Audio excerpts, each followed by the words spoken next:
नमस्कार दोस्तों, मेरा नाम भव्य मंगला है। मैं IATF क्वालिफाइड ऑडिटर हूँ। पिछले 18 सालों से ऑटोमोटिव सेक्टर में ऑडिट कर रहा हूँ। एक और बेहतरीन टॉपिक में लेके आया हूँ और आज मैं बात करने वाला हूँ बैलेंस स्कोर कार्ड के बारे में। और जब तक ये वीडियो समाप्त होगा आपको समझ में आ जाएगा कि बैलेंस स्कोर कार्ड होता क्या है, उसके जो 4 की फैक्टर्स हैं वो क्या हैं, क्या इंपॉर्टेंस है बैलेंस स्कोर कार्ड की और किस तरह के इंडस्ट्री में चैलेंजेस हैं इसको इंप्लीमेंट करने के लिए।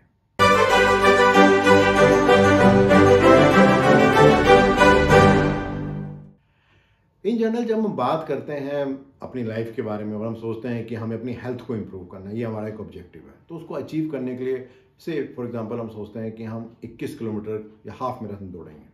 अभी 21 किलोमीटर एक दिन में तो दौड़ा नहीं जाएगा, तो उसके लिए हम शायद सोचेंगे हम शुरू में 2 किलोमीटर दौड़ेंगे, फिर 4, 6, 8 और ऐसे करते करते हम अपनी स्पीड को बढ़ाएंगे और हम 21 तक पहुंच जाएंगे। बट ये भी बहुत इंपॉर्टेंट है कि इसको करने के लिए हमें कोई तरीका ढूंढना पड़ेगा, किस तरह से ट्रेनिंग लेनी है जिससे कि इसको हम समझ सकें, कर सकें, किस तरह की फूड हैबिट हमारी होनी चाहिए, किस समय हमें जाना है, कहाँ हमें जाना है। जब उन सब चीज़ों को हम सिस्टमेटिकली करेंगे तो ओवरऑल हमारा जो हाफ मैराथन का टारगेट है वो अचीव हो जाएगा और जो हमारा हेल्थ का टारगेट है वो तो अचीव हो ही जाएगा।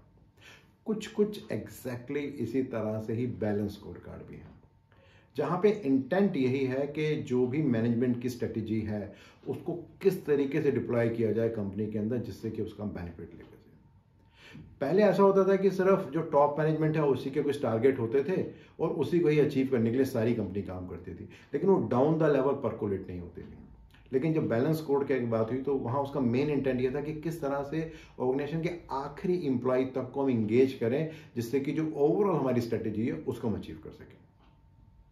तो अगर हम डेफिनेशन के पर्सपेक्टिव से बात करें, जब हम बैलेंस स्कोर कार्ड की बात करते हैं तो ये एक परफॉर्मेंस मैट्रिक है जिसको यूज किया जाता है आइडेंटिफाई करने के लिए, इंप्रूव करने के लिए और कंट्रोल करने के लिए बिजनेस के अलग अलग फंक्शंस को और उससे क्या रिजल्टिंग आउटपुट निकल सकता है। और सबसे पहले 1992 में डेविड नॉर्टन और रॉबर्ट कैपलान ने हार्वर्ड बिजनेस रिव्यू की मैगजीन के अंदर पहली बार इसके बारे में बात की थी, जहां पे उन्होंने 4 मेन एस्पेक्ट के बारे में बात की थी। जहां पे उन्होंने बात की थी फाइनेंस के बारे में, देन किस तरीके से कस्टमर को हम ध्यान रख सकते हैं, जो हमारी कंपनी के इंटरनल प्रोसेस हैं उनका हम किस तरह से टेक केयर करेंगे, एंड जो लर्निंग एंड डेवलपमेंट है उसको हम किस तरह से फोकस करेंगे जिससे कि हम ओवरऑल अचीव कर सकें जो भी हमारी स्ट्रेटेजी है। अब एक बहुत इंपॉर्टेंट क्वेश्चन आता है कि क्या इंटेंट है या क्या इंपॉर्टेंस है बैलेंस स्कोर कार्ड की। तो जब भी हम बैलेंस स्कोर कार्ड की बात करते हैं तो उसका जो मेन इंटेंट है, जिस कारण से उसको हम इंप्लीमेंट करते हैं, वो यही है कि वो हेल्प करता है मैनेजमेंट को कि उसका टाइम बचता है, पैसा बचता है, जो भी रिसोर्सेज है, मैन, मशीन, मटेरियल, मेथड, वो बचते हैं जिससे कि जो ओवरऑल वो प्रोसेसेस हैं और वो ऑपरेशन है उसको इंप्रूव कर सकें। मिस्टर जुरान ने एक बहुत ही अच्छी बात की है। उनका कहना है कि जब तक कोई स्टैंडर्ड नहीं होता तब तक कोई भी लॉजिकल बेस नहीं होता जिससे कि हम कोई डिसीजन ले सकें या हम कोई इंप्रूवमेंट कर सकें ऑर्गेनाइजेशन के अंदर। तो ये बहुत इंपॉर्टेंट है इस बात को समझना कि इन चीज़ों को हम किस तरह से टेक केयर कर सकते हैं। सो प्राइमरली जैसे मैंने आपको बताया कि 4 स्टेप्स हैं बैलेंस स्कोर कार्ड के। तो जो भी स्ट्रेटेजी को हमें डिप्लॉय करना है उसके लिए जो सबसे पहला स्टेप है वो फाइनेंस है। से फॉर एग्जाम्पल हम बात करते हैं कि हमें अपने ओवरऑल सेल को डबल करना है, तो उसको करने के लिए फाइनेंशियल टारगेट क्या होगा कि हमें सेल को इंक्रीज करना है, अपने रेवेन्यू को इंक्रीज करना है, अपनी प्रॉफिटेबिलिटी को इंक्रीज करना है। बट ये कैसे होगा? इसको करने के लिए स्टेप नंबर 2 आएगा कस्टमर, कि हमें अपने नंबर ऑफ कस्टमर्स को बढ़ाना है, कस्टमर सेटिस्फेक्शन को इंप्रूव करना है, कस्टमर मिक्स को चेंज करना है, या मे बी कस्टमर के एक ही कस्टमर के अंदर जो शेयर ऑफ बिजनेस उसको हमें बढ़ाना है। अब कस्टमर की रिक्वायरमेंट को पूरा करने के लिए स्टेप नंबर 3 आता है जो हमारे इंटरनल प्रोसेस हैं, कि हमें अपनी प्रोडक्टिविटी को इंप्रूव करना पड़ेगा, अपनी क्वालिटी को बेटर करना पड़ेगा, इन्वेंटरी टर्नओवर जो नॉर्म्स हैं उनको इंप्रूव करना पड़ेगा। ओवरऑल इन सब चीज़ों को हम फॉलो करेंगे तो हम कस्टमर की रिक्वायरमेंट को पूरा कर सकते हैं।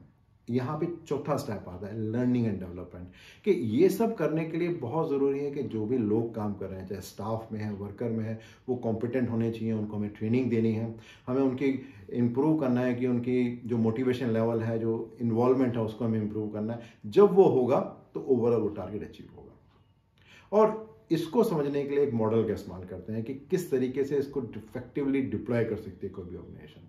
तो ये जो 4 स्टेप हैं इनको डिप्लॉय करने के अगेन 4 डिफरेंट फैक्टर्स हैं जिनको हम मॉनिटर करेंगे, तो उसको हम इफेक्टिवली मॉनिटर कर सकते हैं कि हर लेवल पे काम कैसे हो रहा है।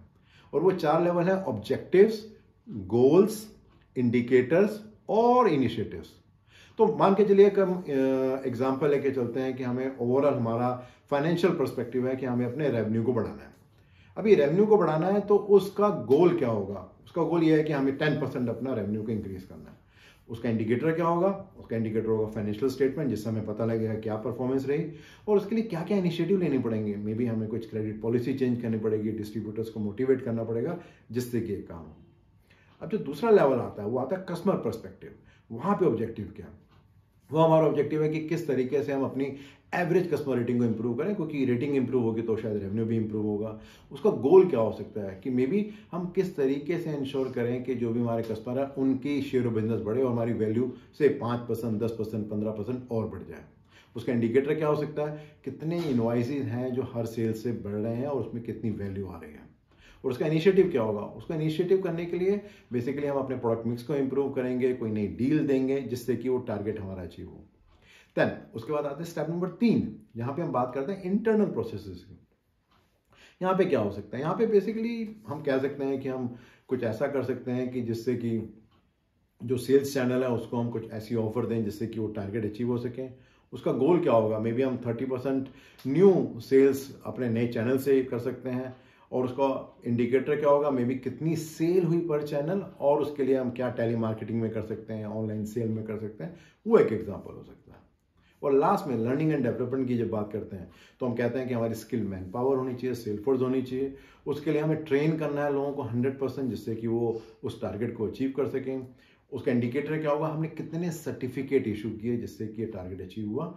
एंड देन फाइनली हम बात करते हैं कि इसका इनिशिएटिव क्या होगा, कि हम बात कर रहे हैं कि क्या पार्टनरशिप है लोगों में और किस तरह के ऑनलाइन कोर्सेज हम कर रहे हैं। सो प्राइमरीली आप देख रहे हैं कि हर चीज इंटर रिलेटेड है। लर्निंग एंड डेवलपमेंट अच्छा होगा तो हम इंटरनल प्रोसेस को स्ट्रेंथन कर पाएंगे, इंटरनल प्रोसेस स्ट्रेंथन होंगे तो हम कस्टमर की रिक्वायरमेंट को पूरा कर पाएंगे, कस्टमर की रिक्वायरमेंट को पूरा कर पाएंगे तो हमारा जो फाइनेंशियल टारगेट है वो पूरे होंगे, और फाइनेंशियल टारगेट पूरे होंगे तो जो भी हमारी स्ट्रेटेजी, जो हमारी पॉलिसी है उसको हम अचीव कर सकते हैं। अगर आप देखेंगे कहीं ना कहीं ISO 9001 या IATF 16949 में हम 2 वर्ड इस्तेमाल करते हैं, इंटर रिलेटेड इंटरएक्टिंग प्रोसेसेस। तो यहाँ हम उन्हीं की बात कर रहे हैं कि किस तरीके से अगर हम बैलेंस करें चीज़ों को तो जो भी कुछ अचीव करना चाहते हैं उसको हम अचीव कर सकते हैं। कुछ चैलेंजेस अगर इंडस्ट्री की बात करें तो जो सबसे पहला चैलेंज इंडस्ट्री का है वो तो इसी बात का है कि कितने लोगों को ऑर्गेनाइजेशन में क्लियर होता है जहां बैलेंस स्कोरकार्ड इंप्लीमेंटेड भी है कि इसका इंटेंट क्या है और किस तरह से फ्लो कर रहा है। और जो दूसरा चैलेंज सबसे बड़ा है कि यहाँ पर सबसे इंपॉर्टेंट बात यह है कि ओवरऑल जो टारगेट अचीव करना है उसको अचीव करने के लिए जो सबसे नीचे लेवल का आदमी है उसका क्या इंडिकेटर होना चाहिए जिससे कि वो टारगेट अचीव हो सके। तो क्या एक्चुअली में जो टारगेट्स है वो इंटर रिलेटेड है या वो सब हैपाजार्ड या वो ऐसे ही कुछ भी किसी के बन गए, उसको देखना बहुत जरूरी है, स्पेशली उन सब ऑर्गेनाइजेशन में जहां पे बैलेंस स्कोरकार्ड को इफेक्टिवली इंप्लीमेंट किया गया है। सो अगर मैं समरी करूं, मैंने बात की क्या होता है balance scorecard. Then balance scorecard के 4 लेवल थे, इसकी बात की थी, जहां सबसे पहले फाइनेंस आता है, देन उसके बाद आता है customer, then internal process and then finally learning and development. Then क्यों इंपॉर्टेंट है हमारे लिए और किस तरीके से इसको डिप्लॉय कर सकते हैं ऑर्गेनाइजेशन के अंदर जिससे कि हम इसके सारे बेनिफिट ले सकें। मेरा जो अगला वीडियो रहेगा वो एग्जैक्टली कुछ बैलेंस स्कोरकार्ड के रिलेशन में एक और टॉपिक है, होशिन कानरी, उसके बारे में आपसे बात करने वाला हूँ। रेगुलरली बहुत सारे फीडबैक आ रहे हैं और हेल्प कर रहे हैं अंडरस्टैंड करने के लिए आपकी एक्सपेक्टेशन क्या है, तो प्लीज़ उसको आप कंटिन्यू कीजिए। और अगर इस पर्टिकुलर वीडियो को आप और डिटेल में जानना और समझना चाहते हो तो नीचे आपको एक लिंक मिलेगा, उसे आप क्लिक करेंगे तो एक ब्लॉग आपको दिखेगा, वहाँ और डिटेल में जानकारी मिलेगी इस पर्टिकुलर वीडियो के बारे में। अगर आपको लगता है कि इस तरह के ब्लॉग्स एंड वीडियोज़ यूजफुल हैं तो हमेशा आप अपने फ्रेंड से शेयर कर सकते हैं, जैसा अभी भी कर रहे हैं, और मेरी यूट्यूब चैनल और मेरी वेबसाइट bhavyamangla.com को सब्सक्राइब भी कर सकते हैं। Thank you.